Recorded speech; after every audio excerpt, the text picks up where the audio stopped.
بسم الله الرحمن الرحيم. اللهم صل على سيدنا محمد. اهلا بكم في قناه يوميات الزملكاوي، قناه يوميات ابطال السوبر اللي بيكسبوا الاهلي بسهوله.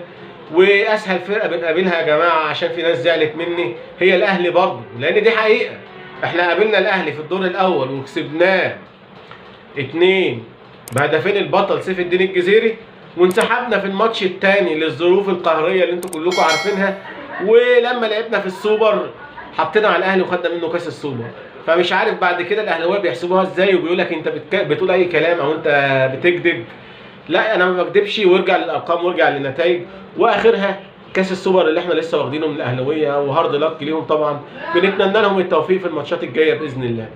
صحيح ان احنا مش هنتكلم النهارده على الاهلي والزمالك، بس انا قلت ان انا لازم افكر اخواتنا الاهلاويه بوضعهم دلوقتي ايه، ان هم خسرانين كاس السوبر، وربنا يقويهم ان شاء الله علينا، ونشوف هيعملوا ايه في السوبر المصري مع الزمالك او بيراميدز لو قابلوا بيراميدز. محمد صلاح، دايما بنقول ان الوصول للقمه والوصول للنجاح صعب وبيحتاج مجهود وتعب، ولكن الاصعب هو الحفاظ على القمه والحفاظ على النجاح اللي انت وصلت له. اللي يشوف قصه محمد صلاح من بدايتها قصه عجيبه وغريبه. لعيب كان في المقاولين، كانت ظروفه صعبه جدا وبيسافر كل يوم رايح جاي من الغربيه للقاهره، مفيش فلوس، وضع صعب، بيبات في النادي، الدنيا متدمره خالص. وفجاه محمد صلاح بيتعرض زي ما كلنا عارفين على نادي الزمالك، وبيخرج مسؤول زملكاوي يقول لك صلاح جسمه قليل ومش هينفع. ما علينا، ربنا يسامحه، ربنا يسامحه. هو صحيح ما جابوش الزمالك بس خلاه يحترم. المهم ان صلاح بيروح بازل السويسري.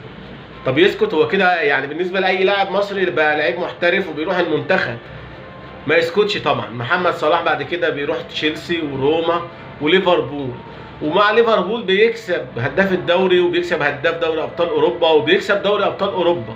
يسكت؟ لسه محمد صلاح لحد دلوقتي بسم الله ما شاء الله محافظ على مستواه، ومحافظ على لياقته، ومحافظ على صورته على مستوى العالم. هو صحيح السنه دي جايب 4 تجوان لسه في الدوري الانجليزي، وفارق عن هالاند جايب 10 تجوان. طبعا منافسه صعبه جدا ان انت يبقى معاك واحد زي هالاند، ده مكنه اهداف. ولكن محمد صلاح السنه دي برضه بيواصل تحطيم الارقام، وبيبقى اكتر لاعب افريقي يحرز اهداف في دوري ابطال اوروبا. السنه دي صلاح كسر رقم ديديه دروجبا اللي صرح ان النجم المصري محمد صلاح فخر العرب وفخر لافريقيا، والهداف التاريخي زي ما قلنا لافريقيا في دوري ابطال اوروبا. محمد صلاح بقى لو بصينا الارقام، مين اكتر لاعب احرز اهداف في دوري ابطال اوروبا؟ هتلاقي الاسطوره الحقيقيه بقى، مش رفاعي الدسوقي ولا اي حد. الاسطوره كريستيانو رونالدو احرز 140 هدف. يعني صعب جدا على اي لاعب ان هو يجيب الرقم ده. ممكن مثلا واحد زي هالاند ده مكانه اهداف ممكن يحصله، ولكن في اعتقاد ان صعب ان حد هيوصل لرقم كريستيانو.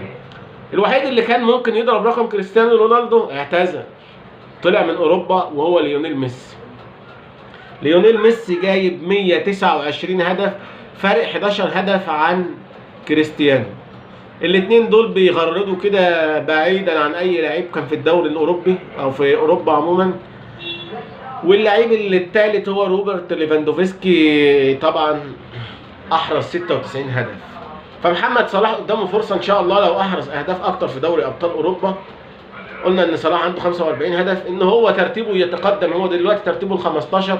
ممكن نلاقي صلاح رقم 4 أو 5، او لو ربنا كرمه قوي بقى يبقى رقم 3 في هدافين دوري ابطال اوروبا. على العموم يا محمد يا صلاح، انا بوجه لك رساله. انت عملت تاريخ صعب جدا اي حد يعمله في مصر او في افريقيا او في العالم العربي كله. انت فعلا يا صلاح فخر العرب وفخر لمصر، واستمر يا ابني، نجاحك ده اهو رساله لكل واحد ان هو ممكن يحترف بره وينجح. وسيبكم بقى من الناس اللي بتقعد تهجص والناس اللي تقعد تنام في الماتشات عشان جاب بيلن في ركلات ترجيح، والناس اللي بتجهز الاحتفالات قبل الماتشات. دي ناس عقليتها لسه محتاجه تشتغل على نفسها كتير قوي عشان توصل لمستويات زي محمد صلاح وزي مصطفى محمد وزي عمر مرموش وزي اللعيبه اللي بتطلع بره عفوا، تشرف المنتخب المصري وتشرف المصريين. عندنا بسم الله ما شاء الله صلاح ربنا يحميه، عندنا مصطفى محمد بسم الله ما شاء الله في الدوري الفرنسي، وعندنا عمر مرموش في المانيا في البوندسليجا عامل شغل عالي، هنعمل حلقات طبعا عنهم. وسام مرسي، في لعيبه كتير جدا شرفت مصر.